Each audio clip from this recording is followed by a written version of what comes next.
Atos capítulo 22.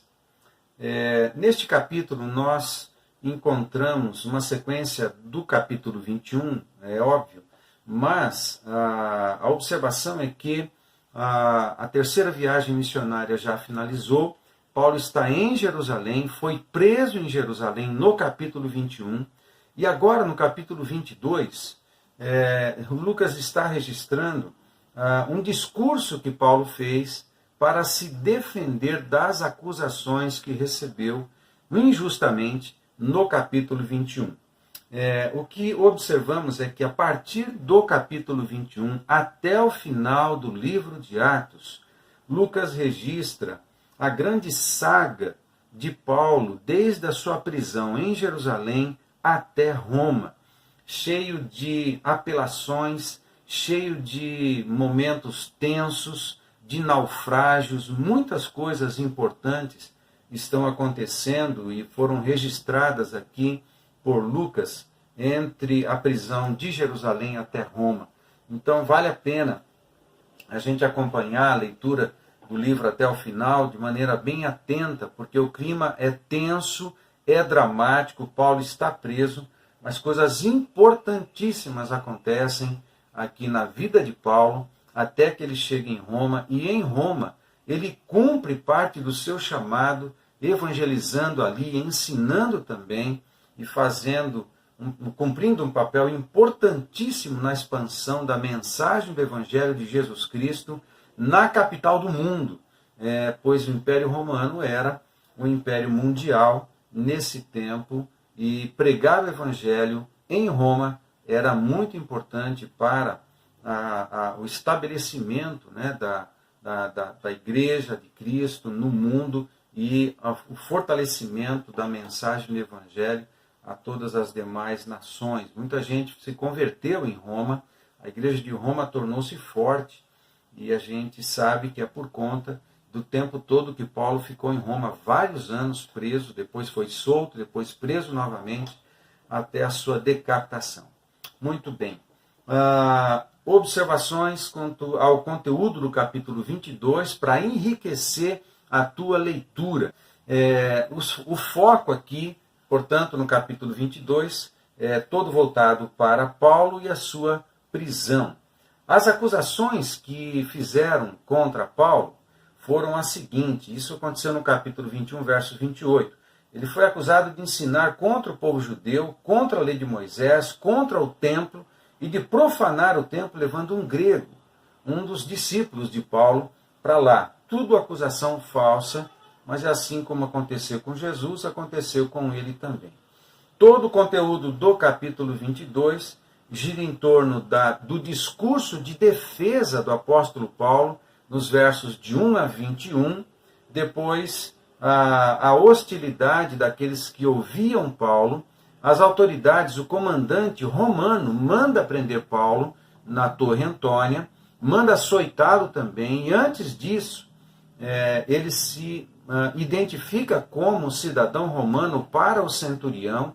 Aí para tudo, o centurião não açoita Paulo, leva essa situação para o comandante, eles ficam tensos porque não poderiam prender, menos ainda açoitar um cidadão romano. Então, muda a ordem e, por fim, no final do capítulo 22, o comandante está devolvendo Paulo para as autoridades judaicas. A expressão que ele usa é o principal sacerdote e os fariseus, e ao sinédrio, né?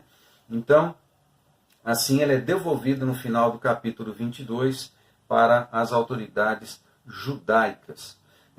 Observações curiosas aqui que eu destaco para você nesse capítulo 22 é a semelhança da prisão de Jesus com a prisão de Paulo. Eu listei 6 semelhanças aqui, elas são as seguintes. Primeiro, que Paulo foi preso injustamente em Jerusalém, assim como Jesus. E antes da prisão, atenção, assim como Jesus, quando ele saiu da Galileia e empreendeu a transição entre Galileia e Jerusalém no 3º ano do seu ministério, ele sabia que seria preso ele estava indo para a Páscoa, onde ele era o Cordeiro de Deus que tira o pecado do mundo, que haveria de ser sacrificado na Páscoa do seu 3º ano de ministério.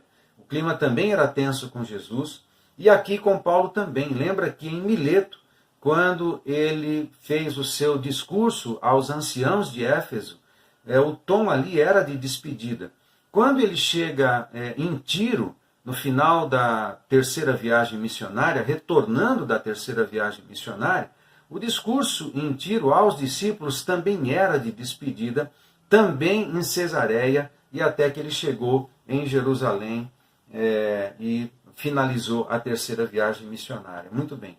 A segunda semelhança com Jesus é que ele foi acusado falsamente. Certamente ele não estava pregando contra Moisés, nem contra o templo, nem nada daquilo que foi acusado. A terceira semelhança é que ele foi torturado e preso. Aqui, nesse momento, não. Ele apelou para a sua cidadania romana, mas em outros momentos ele foi, sim.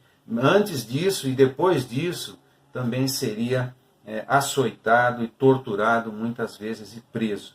A quarta semelhança é que ele é julgado injustamente pelo sumo sacerdote, nesse caso é o sumo sacerdote Ananias. No caso de Jesus foi Caifás, antes de Caifás, Anás, mas quem era o sumo sacerdote no tempo de Jesus, Caifás, e agora Ananias, e foi julgado também injustamente pelo Sinédrio.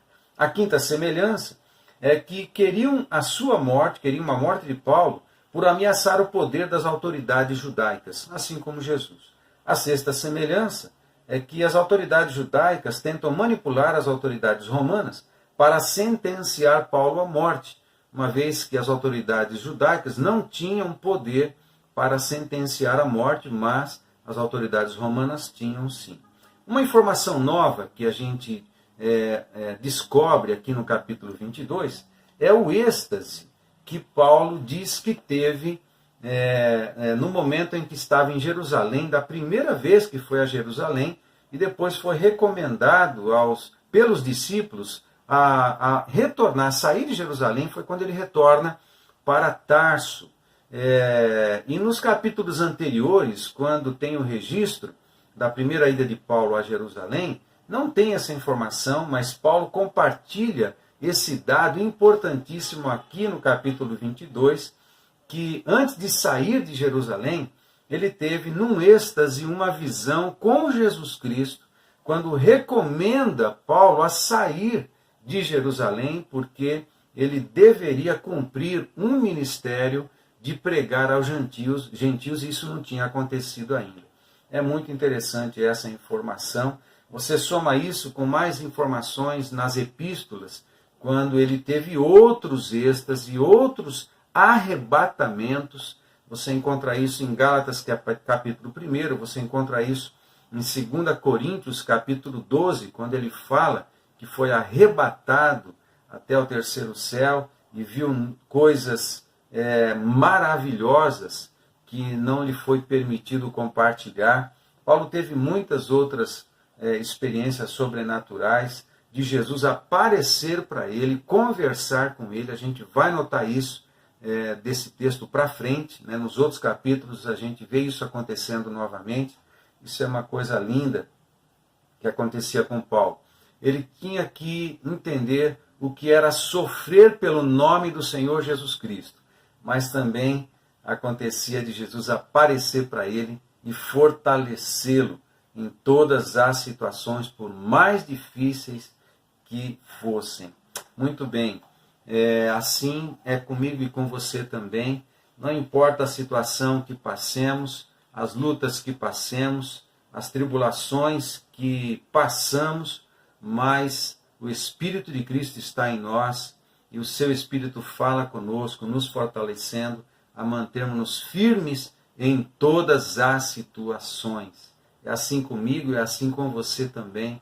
Portanto, seja fiel na oração, seja fiel na fé e na esperança no Senhor Jesus Cristo, porque vale a pena ser fiel no mundo infiel, vale a pena ser honesto no mundo desonesto, vale a pena andar na verdade em um mundo que preza pela mentira. Vale a pena seguir a Jesus até as últimas consequências. Muito bem, faça uma boa leitura deste capítulo 22 de Atos. Muito mais palavra, muito mais fé e ação, muito mais atos de amor. Deus te abençoe. Tua presença,